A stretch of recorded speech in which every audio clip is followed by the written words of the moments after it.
All right, so I'm delighted to present. This is my second time getting to host our author today. Susan Greisen is a local author of the award-winning memoir In Search of Pink Flamingos.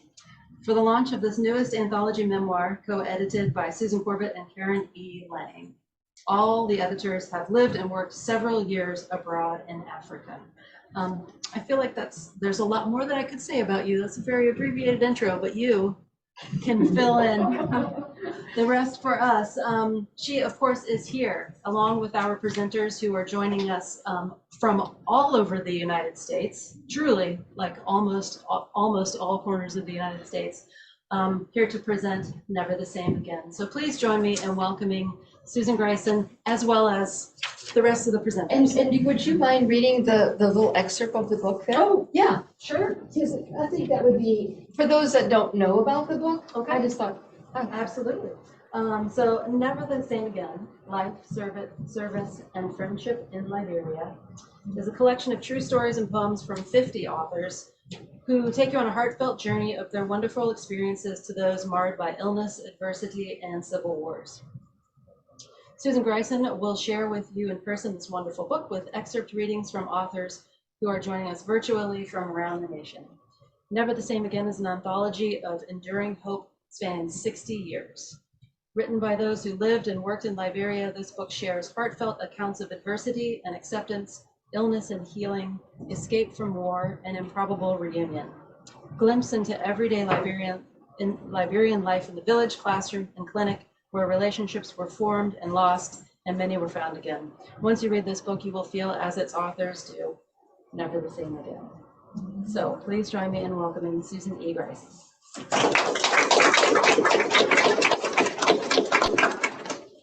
I'd like to begin by saying, Babwa ao komama damasaduo igome ago gumpia iswoduo. Those are the greetings from my village in Zorgawi, Liberia, from the Gio ethnic group, the Gio language. I learned them 50 years ago and I've never forgotten them. Basically, I said, hello, how are you? What are you doing? I'm walking about. I'm coming to a book launch. And actually, Iswuduo is thank you. Thank you so much for coming. I look around the audience that's here. Well, first of all, by the way, hello, everybody in the virtual world. I see a couple people, thank you. And I see a whole bunch of names that I can't scroll down to see. I'll look at those later. But thank you for coming from across the nation, and I'll do my best to look at you periodically to make sure you're included in this. And for the virtual audience here, I'm sorry, the in-person audience, I look around and I see my friends, I see family, I see my yoga community, I see my writing community, I see my neighbor community. They're all here, and I'm so glad that you're supporting me and this wonderful book. So, but I also want to thank the owners of Village Books who have supported us in the sale of this book. They are the primary sellers for us, and they mail books all over the nation. So I'm so thankful for them. And just to give you an idea of the agenda today, we're going to have, I'll talk a few minutes about the book itself, and then I'll introduce to you the readers, and then we'll go one by one, and the readers will read excerpts, or the authors will read excerpts of their book, their stories. So each story is only 3 minutes long, even though their story is about 1,000 words. We're trying to condense it so that, we can get more people to enjoy it. It's a teaser. Think about it as the readings are just a teaser. So I have a question for the audience. Before you registered for this book launch, how many of you could actually put your finger of where Liberia was on the map of the world? Raise your hand. Okay. Hey, I'm not insulting your intelligence. Believe me, this has nothing to do with that. I want to chuckle because in the 60s, 70s, and 80s, when Peace Corps volunteers were assigned to Liberia, a couple of them thought they were going to Libya. And then a few others, maybe a lot of us, couldn't really point where it was on the map. So I just want you to know, you're not alone if you didn't know where it was. I don't think you can see this, Chris. Oh, yeah, you can. Okay, so there is Liberia. The question, so I was going to tell you about, so people that were assigned to Liberia didn't actually always know where it was and thinking it was Libya. But basically, Liberia is on the bulge of Africa there, facing the Atlantic Ocean. There it is. And it's about 5 million people. And it's about the size of Tennessee. So it's a really, really small country.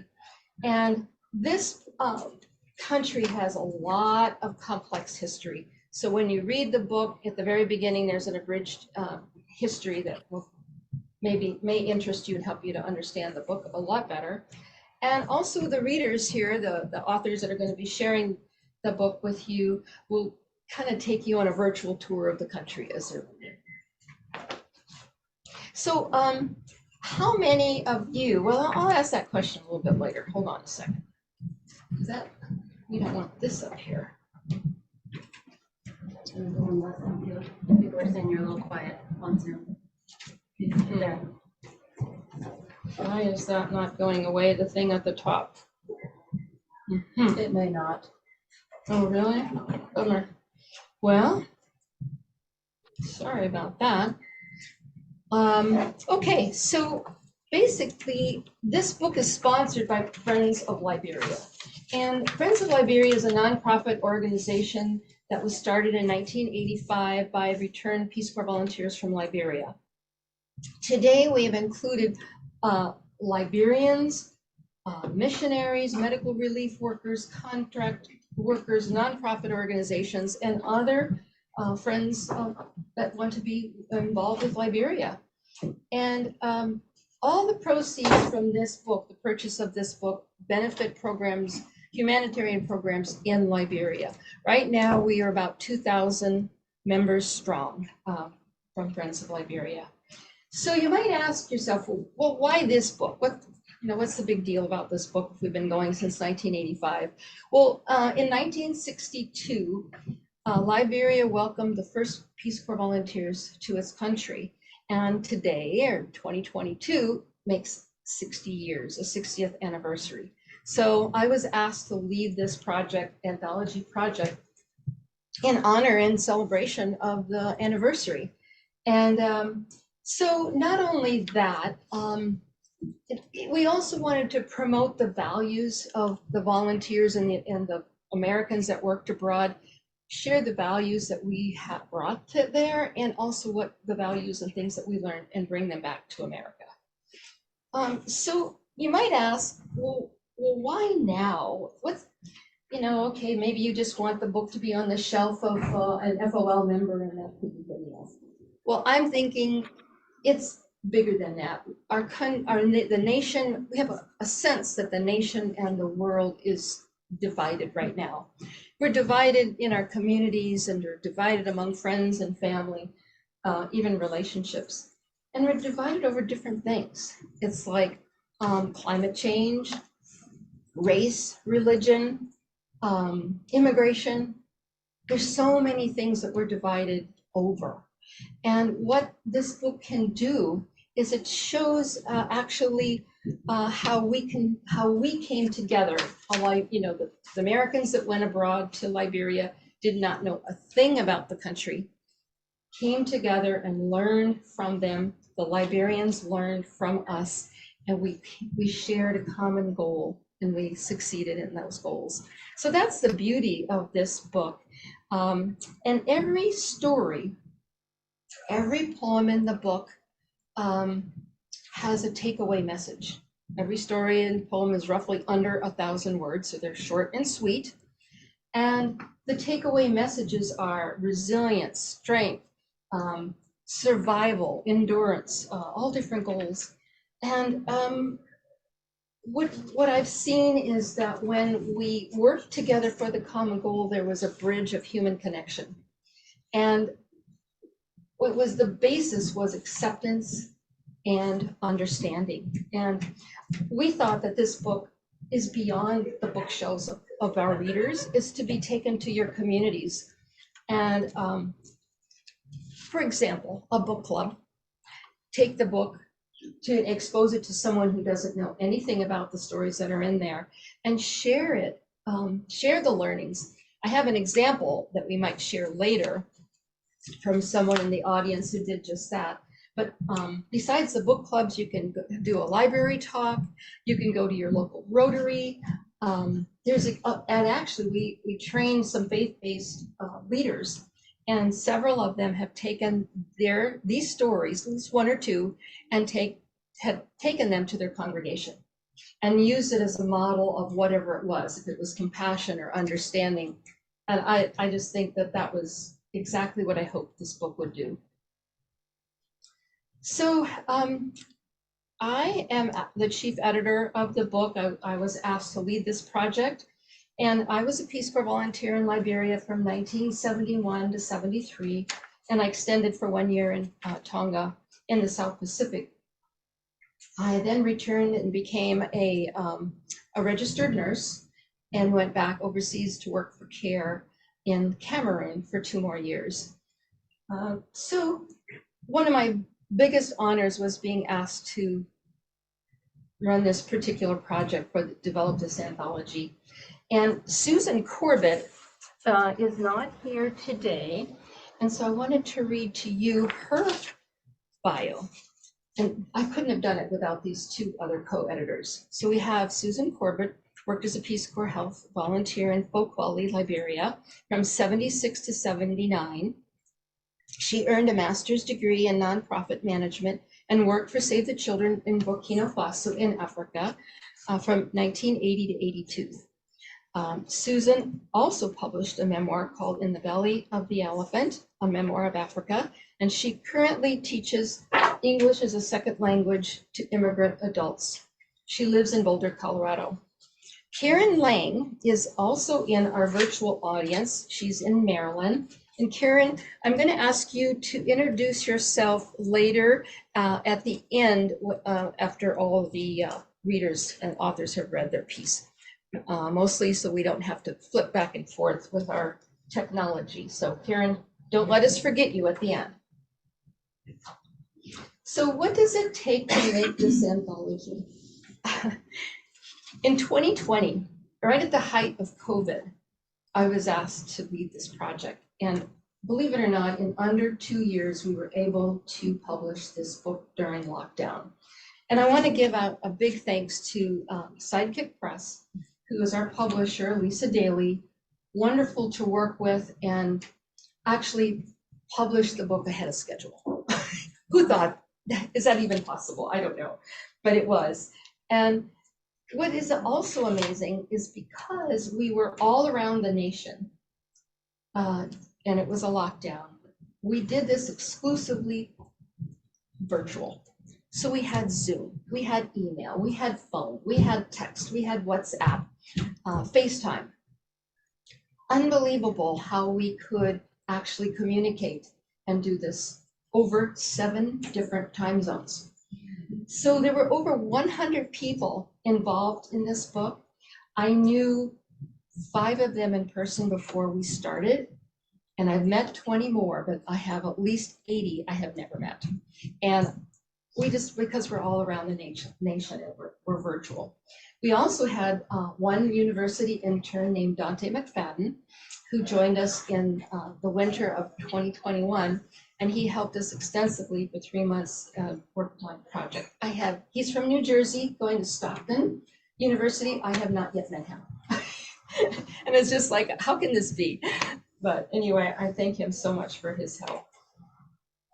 We also had 6 different committees and subcommittees, 5 2-part writing workshops that we conducted on Zoom, plus 3 other training workshops, all on Zoom. We had 99 stories submitted, and we accepted 63 poems and stories. Of those stories, they were written in the period from 1959 to 2021. That is 62 years, a span of history. There are 50 authors. Some of the authors have 2 stories that they published. The age range is from 27 to 96. And I can't see, but I'm hoping that Betty Schaefer is in the audience. Betty is our 96-year-old, and she was a missionary in Liberia in 1959. So amazing, amazing to know who these people are. Still haven't met her yet. She is. Is she? Oh, hi, Betty. Also, we have over 70% of the authors are first time published. It's just amazing. And so they're so proud, as I was when I had my first piece published. So it's a big deal. So when you think about a successful book, there's many characteristics that make a successful book. We pulled out 2 that we think really set this anthology apart from all others. And one would be, it elicits emotion. There isn't one of these poems or stories that don't bring a feeling forward. You might be doing a belly laugh, you might be crying, you might be sad, you might be happy, you might be scared. It's all over. It's a book that makes you feel. The other thing is you will learn something about Liberia. I think this is important when you're reading. You're going to learn something about Liberia, no doubt. You will learn about the Liberian people. You will learn about their resilience and their ingenuity and so many characteristics that they have. You will learn what it was like for these Americans to come and be embedded in a culture that they knew nothing about. You will learn about how they survived and also how the Liberians accepted us. Lastly, you will learn something about yourself. Whether a book is fiction or nonfiction, my belief is I've always learned something about myself when I read. And so I'm encouraging you to open yourself up and see what you might learn about yourself. I'm going to just go through quickly some slides here of what you might feel or imagine as you're reading the book and the stories. Not these particular photos are not in the book, but I've always asked the authors to write very vividly so that the reader can actually see that with their eyes closed, so to speak. Here's one example. This is taken in my village, the people and their ingenuity and their curiosity. You're going to be reading stories about fleeing from civil wars and what that was like for the Liberians, or also for the Americans that were kind of caught in the middle of these wars, or what it was like after the wars. So there are going to be authors reading about those stories. You might learn about different other customs and cultures of Africa and Liberia in particular. Of course, witchcraft and sorcery, medicine men, these are things that are very common and typical to that culture. You will learn about the graciousness and the beauty of the Liberians, especially the children. They were just beautiful and wonderful. And also you learn about all the different authors and what kind of fields they work in. Were they in the field, working in development, or were they in the schools, the hospitals, or the clinics? You'll hear about all their stories. You'll also learn how hardworking the Liberians are. Tremendously hardworking, resilient. By the way, that's full of water on her head. Water. Wow. Has anyone ever backpacked with a gallon of water? Okay, I think this is more than that. And a baby on the back. And she might have one in her belly. I mean, just saying. So if you ever think you've worked hard in your life, you haven't a clue. Yeah. So this is something, oh gosh, I got kind of hidden there, sorry. You might be able to drag it to the bottom of the spoon. If you just kind of drag it. Oh, look at that. Oh, I can drag it away. Oh, sorry. Oh, yeah, pop back up, but it's a little better. Okay, so this book, it's packed full. It goes, these stories and poems go from beauty to tragedy and back to beauty again. There's 63, oh, well, now I didn't like that. Oh, there they all came, a little bit delayed. There's 63 poems and stories. Even though the authors, the 50 authors did not know what each other wrote, they somehow interconnected. And so when we outlined and laid out the stories, we put them chronologically, and some of them are amazing, like how one picked up after the other. And so the book is really read with a beginning, a middle, and an end. And it has an arc to the book as you read it. And there's 3 parts to the book. There's the beginning years, which is the building a foundation. Then there's the turbulent years, part 2. And then part 3 is rebuilding hope. And this is after the Civil Wars and after Ebola. So it's really shows an arc of the book. My belief is that this is really an unprecedented documentation of 60 years of Liberian history as seen through the eyes of the primary source, our 50 authors. Many of them are out in the audience there, virtual. Thank you so much. So what I'm going to do, I think the other readers will know this, just to prevent going back and forth with our PowerPoint, I'm going to just list to you the order that we're going to read in. So I'm just going to show you these slides. Now this is Dorothy Rasse Hares. She was a volunteer and she's going to be reading to you greetings. So all these photos are when they were in Liberia. So here she is, a very young woman. And then we'll have John Miller will be reading, and he has a poem called Peace Corps Man. And here is John with his faculty. He was coaching a soccer team.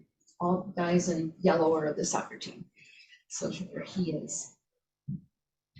And then I don't have a current picture of me, but that is a plaque that I'm going to be reading about. A poem is called Beyond War. So I'll talk about that. So have that image in your mind. And then we'll follow up with Joan Saffron Hamilton, Peace Corps volunteer, who's going to read the story My Heart Sings. And this is a picture of her, not when she was a volunteer, but she returned a few years later, actually several different times to Liberia. And here she's working with the education program in Liberia. Then we have author Barbara Burke. She's a physician. She's one that is not a Peace Corps volunteer, part of Friends of Liberia. And her story is the richness of life. And she's working here post-war with nurses that came working for the International Rescue Committee. And she's closing with them there in Liberia, in Kolahun. And last but not least, we have Max Sines. He was a volunteer, and he has a story called Peace Corps Goals and Liberian Ways. And here he is with his host family. We always get to stay with the family for a week or 2 before we get assigned. So there he is. I said I was really cute. It was cute. He already had his African outfit made. Okay, so let me stop share.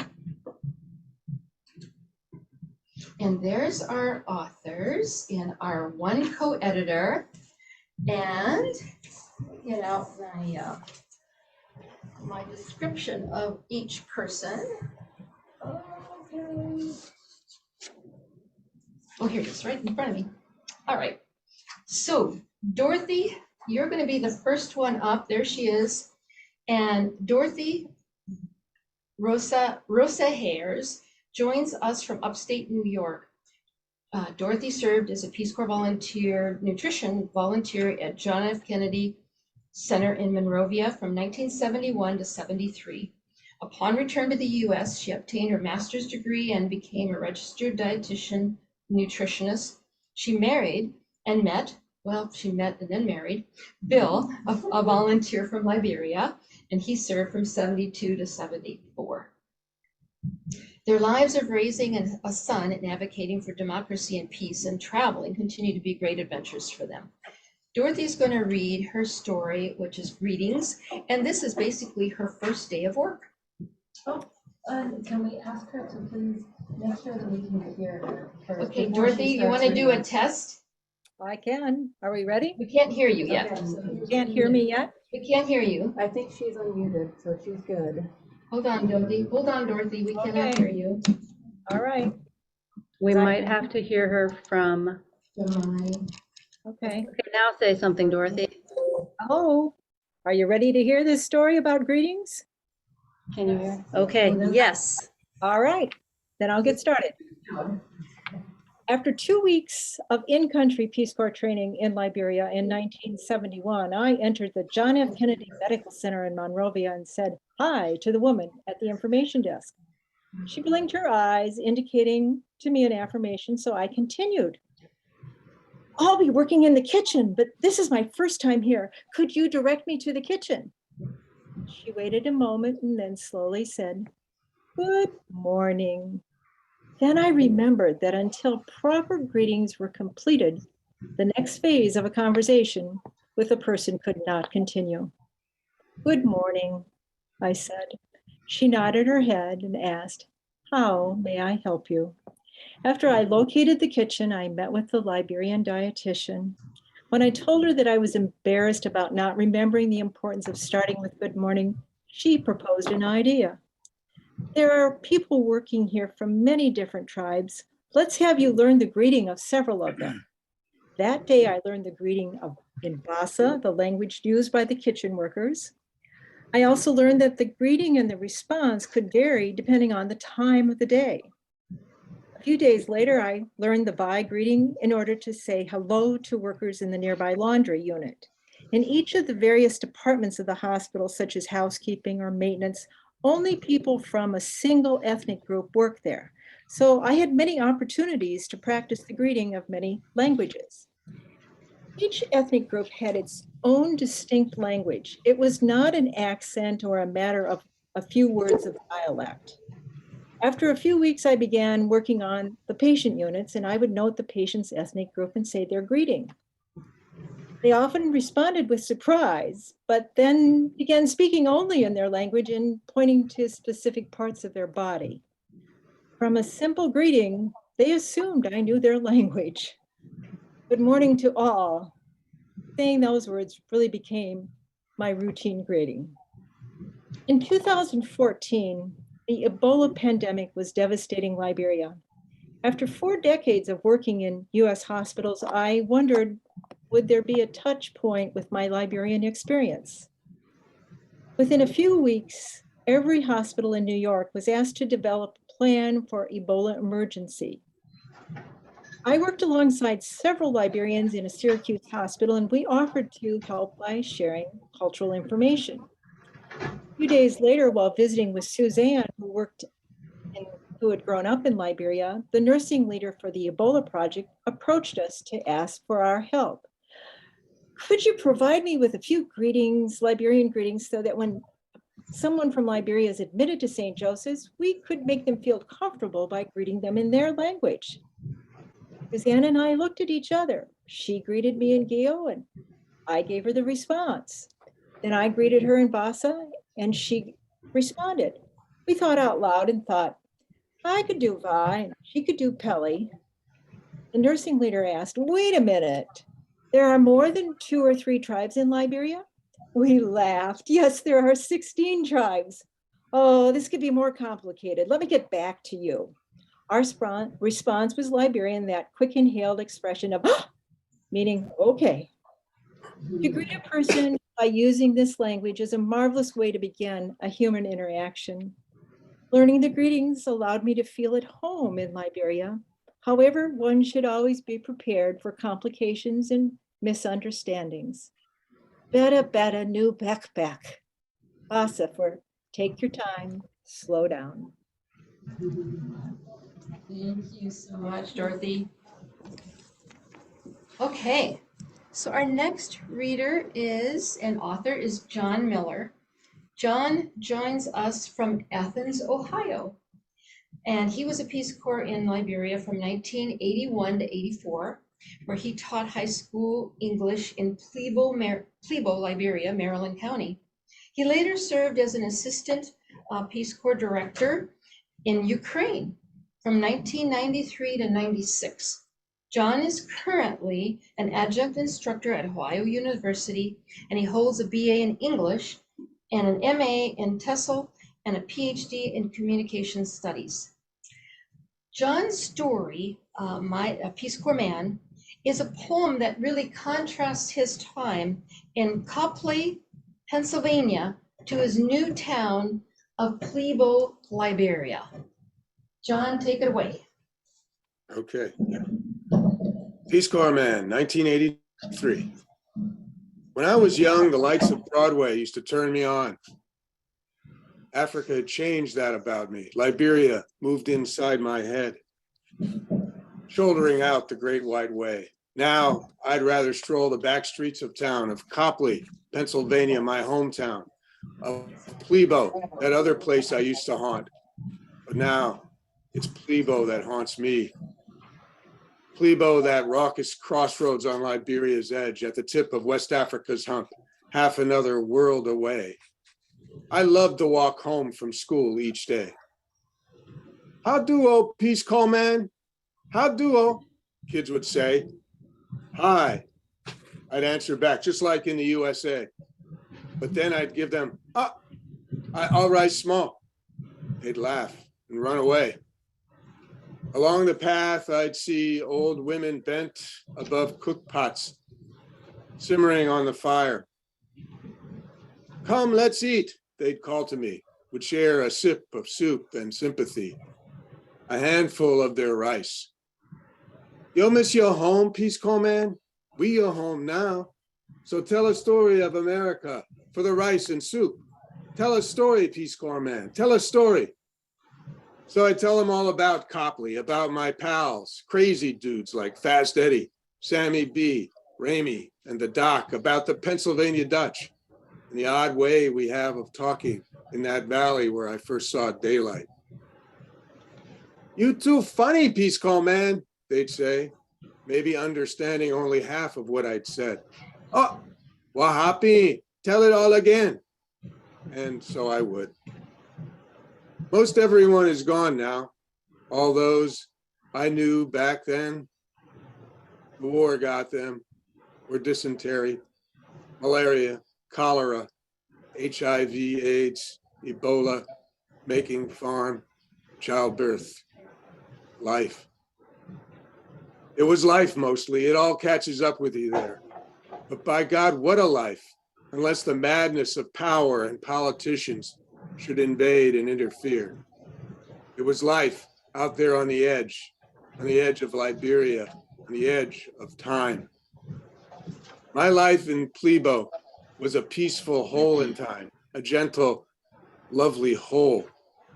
Here it seems the hole is full mostly, filled with cell phones, Facebook, fake news, Twitter, texting, sexting, fear, anger, hatred, emptiness. An emptiness we used to fill with life.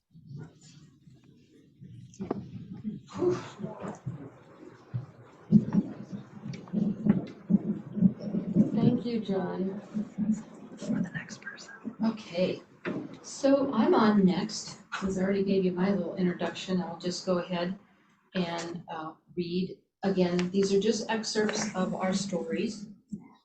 My poem is called Beyond War. Part 1, Nebraska. I learned about war in high school.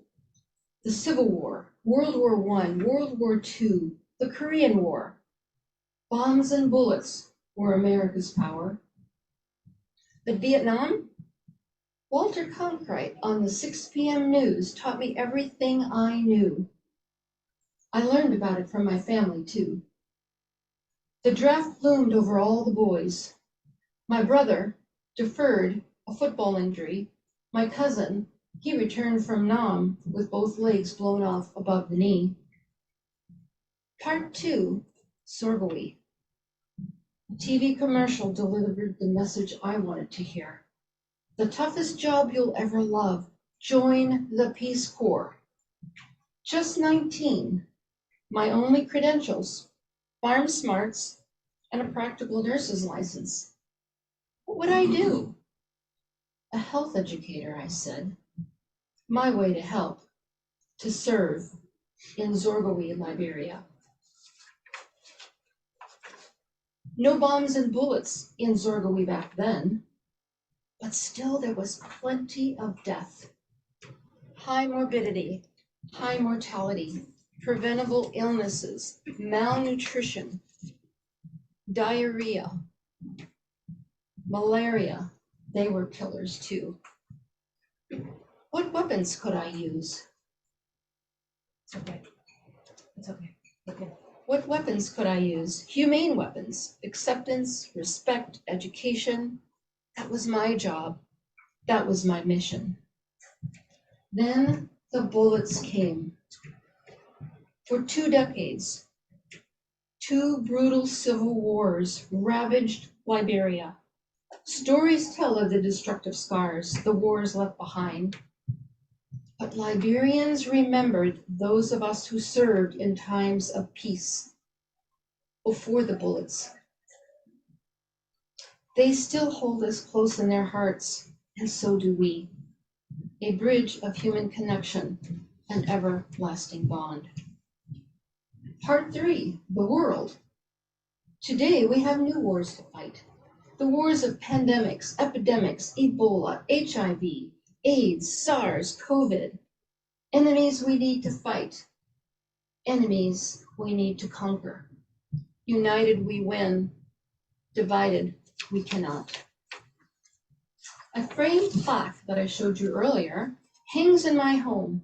The Beyond War Award honors you, Susan Greisen, for your efforts through the Peace Corps to build a world beyond war. Beyond War reminds me daily that America's power is beyond the bombs and bullets of destruction. Her real power is the strength of a resilient foundation, both at home and abroad. A foundation of acceptance, respect, education. This is a foundation that endures. Thank you.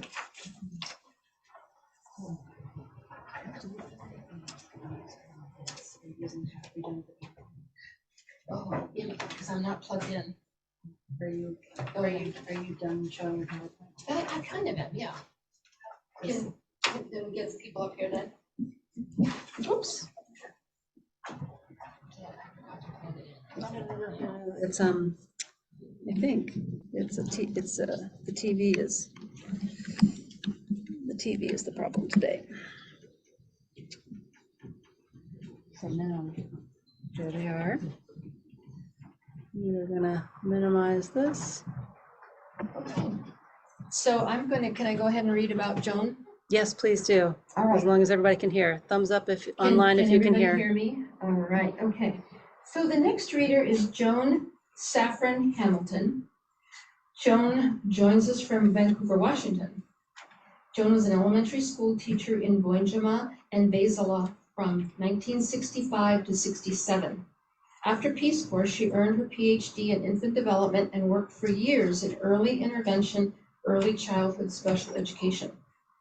In 1997, she was an election observer and subsequently returned to Liberia with FOL as a teacher trainer for 5 years with the Liberian Education Assistance Program known as LEAP. Joan has a story called My Heart Sings. Joan's story is a snapshot of her time in Liberia in 1997 between the 2 civil wars, where she was an election observer. Joan, you're on. And if you can, just read as loud as you can, because our speaker isn't working the greatest here. Okay, can you hear me? Yeah, read as loud as you can. We can't hear you. At 6:30 a.m., Jim and I arrived at polling site 0017, an empty school assembly hall filled with 2 rickety tables, 4 chairs, and a couple of cardboard voting booths. There's a long line of 150 to 200 silent voters patiently waiting outside for the polls to open at 7. We go inside, introduce ourselves, and take our places with 2 Liberian observers and 2 heavily armed Nigerian soldiers. The presiding elections official is a woman about 40 years old. When she determines all is ready, she turns to those of us inside the hall and announces, "And now we will pray." The 8 of us join hands to form a circle. I hold the wrist of one soldier. He holds his AK-47. An echo of amen follows her simple blessing for the election and a plea for peace. The soldier whose wrist I held goes outside, raises his rifle and shouts, "And now we will all pray, one Christian and one Muslim. You must find among you someone to pray for us." The long line is at first silent. In it are members of warring factions, displaced persons, and former combatants. Then a man about a third of the way down the line speaks up. "I will pray." His prayer is an echo of the prayer inside. When he finishes, the soldier raises his gun again and shouts, "Now a Muslim!" This time the silence lasts longer until a stately Mandingo in a flowing robe at the end of the line raises his hand, and he too prays out loud. I'm sure it's a prayer for peace. The soldier puts down his gun, brings an empty ballot box out to show people, and raises a clear plastic tub with a lock over his head and shouts, "Empty! You see that it is empty." He seals the box and picks up his rifle. We're ready to begin the voting. The first man in line silently drops his ballot into the box. Applause erupts from those standing behind him and flows down the long line of waiting voters like a row of dominoes falling. There seems to be so much hope in that school assembly hall that I could smell it. The longing for peace is so palpable that I feel myself relaxing for the first time since arriving back in Liberia. 2 days later, as we all anxiously await the election results in a crowded auditorium, a Liberian journalist from the Monrovia newspaper looks at the dog tags hanging around my neck. I explain, I'm an observer with Friends of Liberia. He frowns, and I go on to say, it's a group of mostly former Peace Corps volunteers. His eyes light up and his face breaks into a huge grin. Peace Corps? You were our mas and our pas. You taught us how to read and write. You taught us how to think. Unless Peace Corps says it is so, Liberians will not believe. And he shakes my hand vigorously. Just then the press conference begins. I hear the introduction of dignitaries, but the words of the Liberian stranger drown out those spoken on stage. His words bring unexpected joy and tears to my eyes. I'm overcome by the gratitude in his voice and the warmth of his handshake. My heart sings. Thank you, Joan.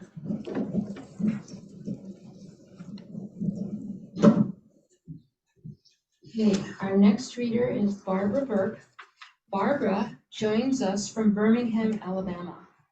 Barbara worked with the International Rescue Committee as a medical director for Colohoun District Hospital, Lofa County, from March 2007 to 2008.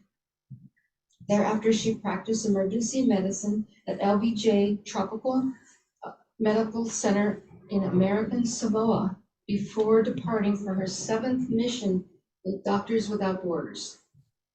Barbara regularly travels to Colohoun, serving as volunteer advisor to Restore Hope, Liberia. This is a snapshot of Barbara's story, and it is when she worked in Colohoun, when all the Peace Corps volunteers had been evacuated due to the war. It's called The Richness of Life. Barbara? Even to this day, the same screen doors sound off with a hushed clap as you enter Colohoun District Hospital's inpatient ward.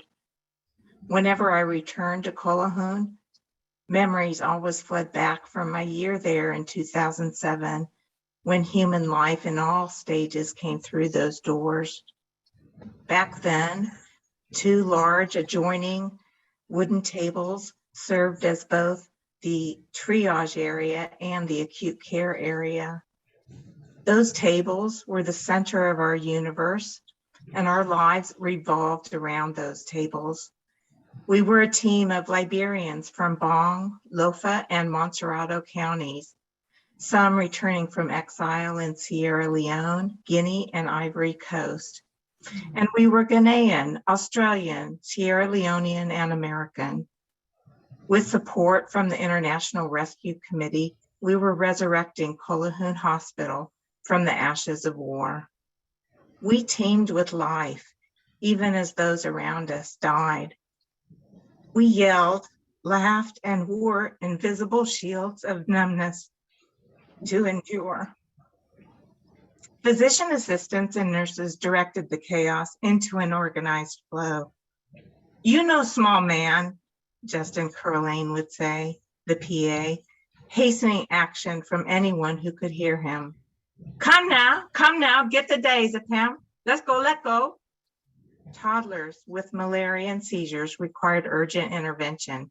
Nurses screamed patient names over the intermittent howl of the evening generator while dispensing anti-malarials and antibiotics. I still hear Nurse Juliana's voice. "Afala, Ibrahim, Teresa."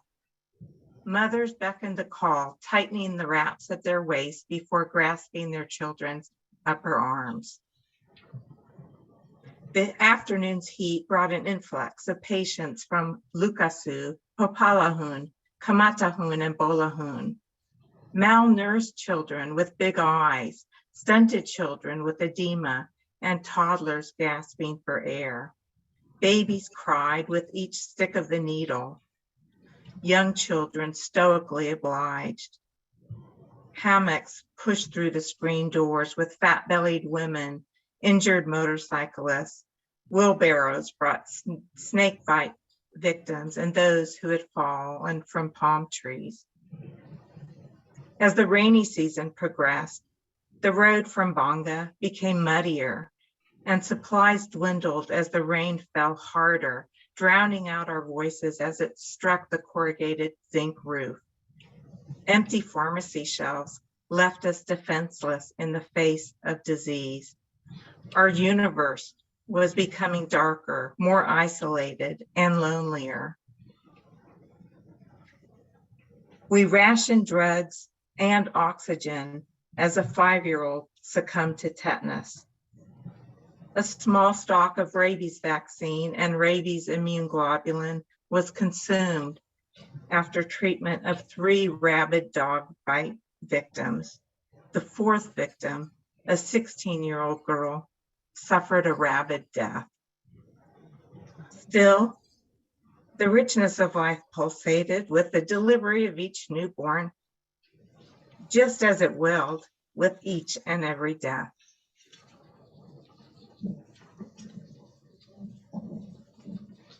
Thank you, Barbara. Those are some hard stories, for sure, and thank you for reading that. That was a hard one for me, being a nurse. Okay, well, we're going to lighten it just a tad, a little bit. Maxwell Signs is up next. Max joins us from San Jose, California. Max arrived in Liberia as one of the first Peace Corps volunteers to return after the Civil Wars. He taught physics in Tapeta, Nimba County from 2010 to 2012. Maxwell receives his teaching credential upon returning to his native San Jose and has been teaching physics, math, and Liberian history to all ears across the Silicon Valley. Max is going to compare his story. It's called Peace Corps Goals in Liberian Ways, and he's comparing the meaning of sleep in our 2 different cultures. So take a listen. Again, this is just an excerpt. The Peace Corps has 3 goals, loosely paraphrased: send well-trained volunteers to a willing country, blend cultures, and be the voice for others in the United States. Liberians could condense these into 3 phrases: take time, let's eat, how'd you sleep? How'd you sleep? Such a personal question to ask in the United States. Sleep in my native country is viewed as a tedious necessity to break up the workdays, not as a true blessing of faith and trust. The greeting of how'd you sleep is used in Liberia as a daily confirmation, asked not in search of the amount of time or the dreams, or even the activity of the huge rats who use the dark at their discretion. It was a reminder that we survived the night when we were most vulnerable.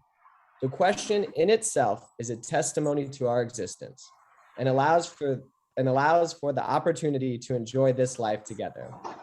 My initial reaction to this question was, where do I start? The unbearable heat, a runny tummy due to spoiled bushmeat, the buzzing mosquitoes possibly carrying malaria, the freaky anti-malaria methylquin-fueled dreams, the thin folded foam mattress between my sweaty body and the cold concrete floor, the intrusion of frolicking cockroaches. I powered through my nights with the help of the local gin and Benadryl pills, my sleep aids those first few months.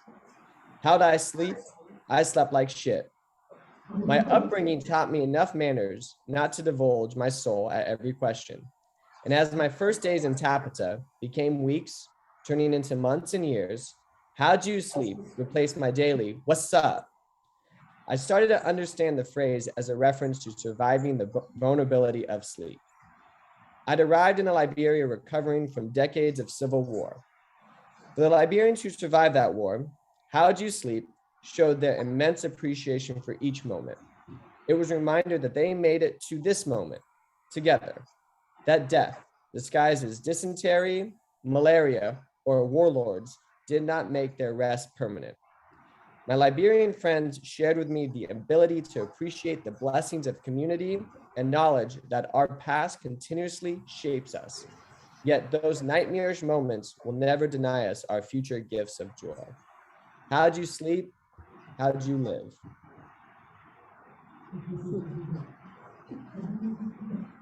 Thank you, Max. Okay, so we're going to have Karen Lang, our co-editor, who also wrote a story or two actually in the anthology. Karen, would you mind giving a introduction to yourself? And then we will go on to the Q&A. Okay, hi. I served in Liberia as a Peace Corps volunteer from 1984 to 1986 in Velafanai in Bong County, doing freshwater fisheries. And after that, I returned a bunch of times, once with Joan in that 1997 election monitoring trip. So I returned during the wars, after the wars, also as a journalist as well, and really enjoyed. Okay, go ahead, Claire. All right. Yeah, but thank you all, by the way. Thank you so much for coming. This has been amazing. And we had, of course, our normal technical glitches. That's just all part of it. And we did the best we could, though. Yes. Thank you. Here, Claire's got a couple things. All right, well, I think that deserves a round of applause.